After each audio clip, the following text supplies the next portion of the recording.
Hey everyone, it's Ben Hardy here, and in today's going to be comparing a Ford F-150 XLT to a GMC Sierra 1500 Elevation. These trucks are pretty close in price, and they both happen to have the base powertrains from each manufacturer, so I feel like it's a pretty good comparison overall.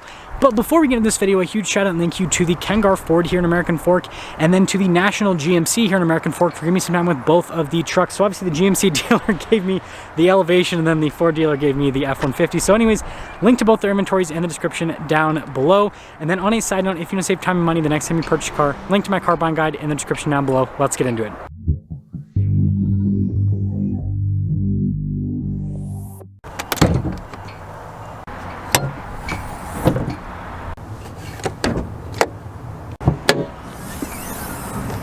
So under the hood of the GMC, we have a turbocharged 2.7 liter 4-cylinder that goes through an 8-speed automatic transmission. Fuel economy is 17 around town and then 20 on the highway, with power outputs being 310 horsepower and then 430 pound-feet of torque.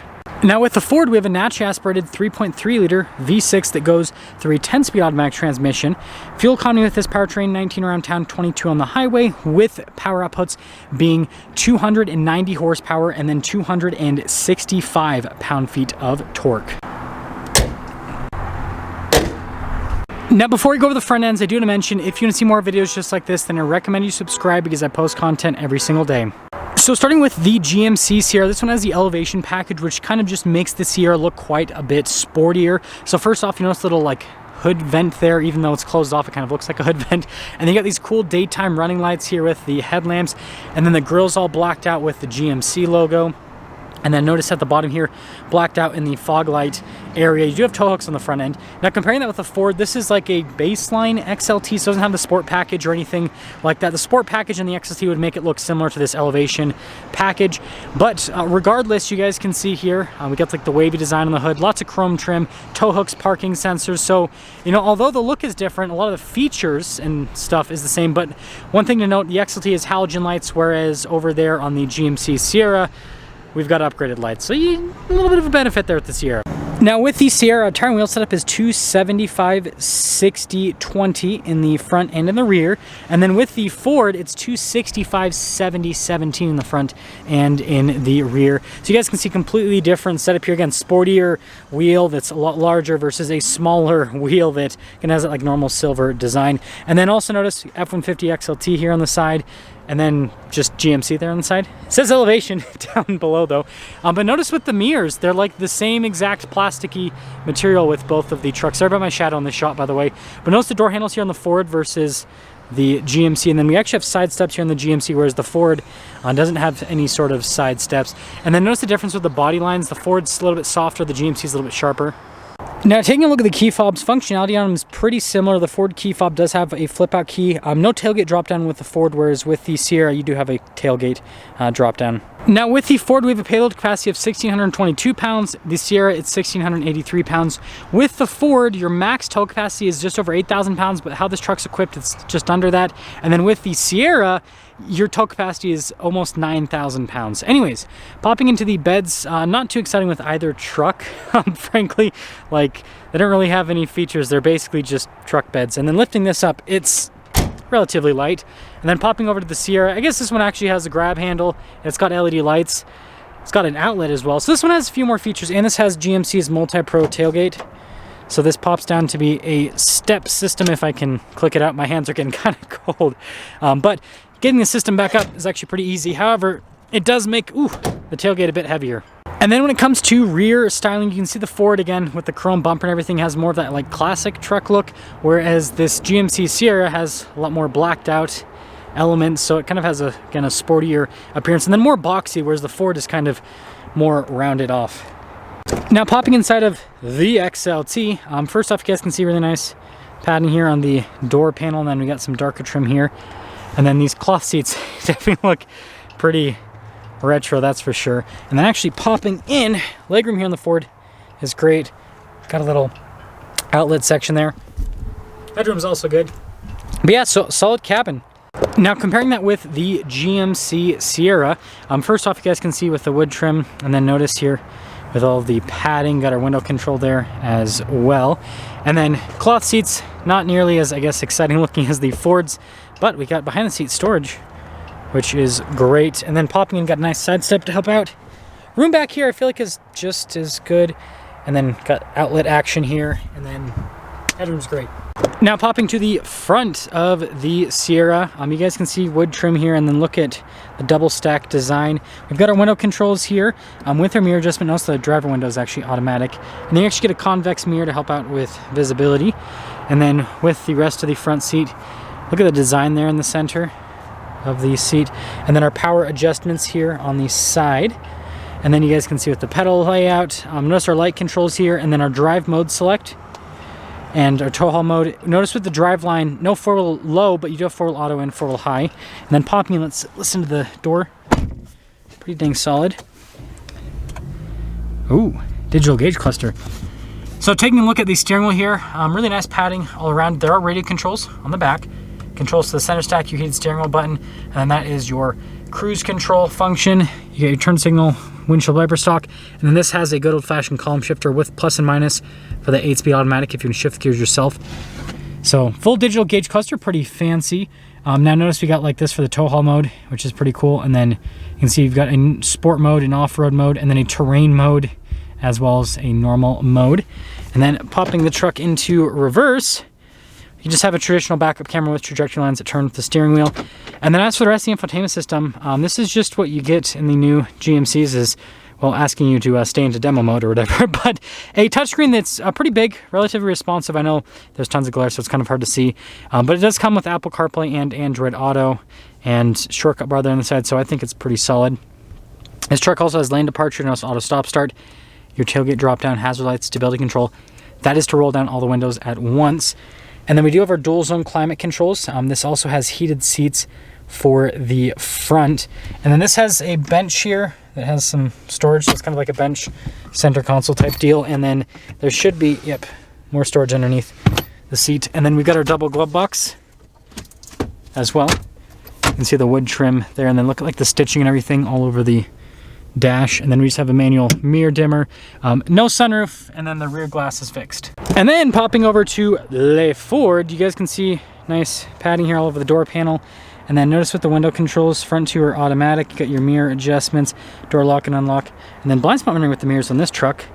And then here's with the front seat, got that funky looking cloth just like the back. And you guys can see the adjustments on the side, partial power, partial manual. And then got our light controls right here. Steering wheel adjustment is manual, by the way. And let's listen to the door here. Solid. Oh, oh man. Well, I'm gonna leave this in the video because this shows you what you have to do in the Ford, which is dig in your pocket, pull out a key, stick it in the ignition. Yeah, not push button start like the GMC. Anyways, here's the steering wheel. You've got really nice padding all around. Controls for the center stack. You've got your volume controls, and this does come with cruise controls. Well, it's actually adaptive cruise control. You've got your turn signal / windshield wiper stalk, and then column shifter here with plus and minus, so you can shift the gears yourself. And then with the gauge cluster, you got the analog gauges, and then you have that screen in the center. Just like the GMC, you have a bunch of different drive modes that you can go through. You've got like a tow haul mode, a sport mode, you know, all the stuff that you need.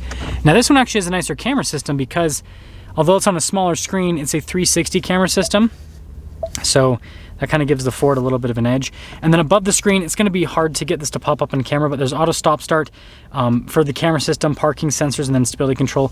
As for the rest of the screen, I feel like it's just as responsive as the GMC Sierra, just a little bit of a smaller unit. And then analog controls to the radio down below, Pro Trailer Assist, trailer brake controls, and then you guys can see with the drive line select. So this one actually has a 4-wheel low, but you don't have 4-wheel auto. Give and take, right? And then you've got your dual zone climate controls. You've got some charging ports right there, and then down below. And then just like the Sierra, this has a bench seat configuration, right? With storage underneath the seat. So pretty solid setup. And then it also does have a double glove box as well, which is pretty cool. And then just like the Sierra, we have no sunroof and then no power sliding rear window. Now when it comes to pricing, the Ford stickers for about $53,000 and then the GMC stickers for about $57,000.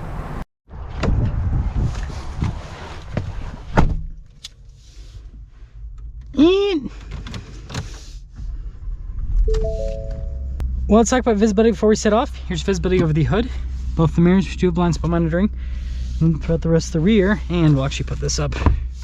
But let's set off, but we're actually going to reverse out because, well, don't have a lot of, actually, I might have to, man, I guess we're seeing the truck's maneuverability, that's for sure.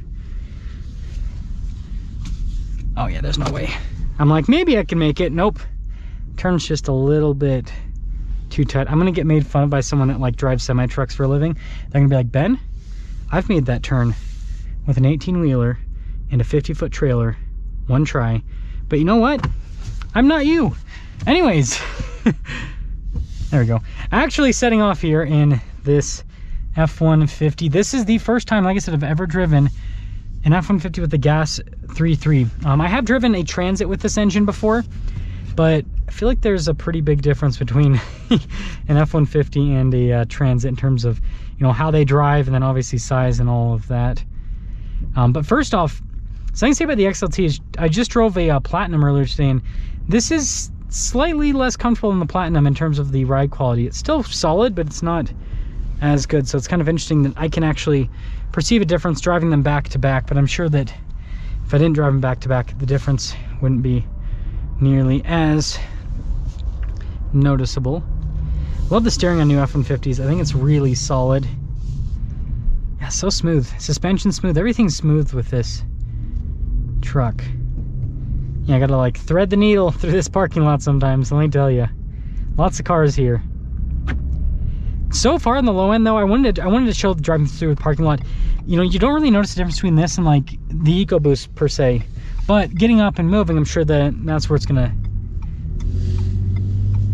Wow, I'm actually really impressed. So the 10-speed's super smooth. Makes this engine feel a lot more powerful than it actually is. Shocking. So pretty good so far. Honestly, if you put someone in this and then someone in the 2.7 V6, get my engines mixed up in my head, I don't think they'd be able to feel the difference at this point, but this is where you'll feel the difference. Yeah, that's where you feel the difference. Once you really get into it, then you're like, okay, this thing doesn't have a turbo, it's not exactly the quickest, but man, on the low end, this thing's impressive. Like if you're just kind of like, you know, just casually driving through town, this powertrain's really good. I'm impressed. I like this more than Ram's V6, to be honest. First off, base model XLT. I think it looks pretty good on the outside. Interior's pretty cool, especially the seats. Pretty quirky, that is for sure. Drives really well. And this V6 is great at low speeds. But you know, once you get on it, that's where you don't feel the power.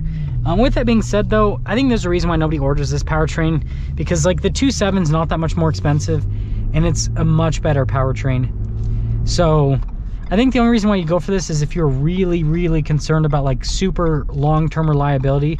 But I mean, the 2.7's still been shown to be pretty reliable. So yeah, let me know what you think about this, but I'm impressed. I think that, as you know, for what this is, a naturally aspirated V6 pickup truck, I like it. I think this is my favorite. Like I said, I like this engine more than Ram's. It just feels, the engine transmission combo just feels quite a bit stronger.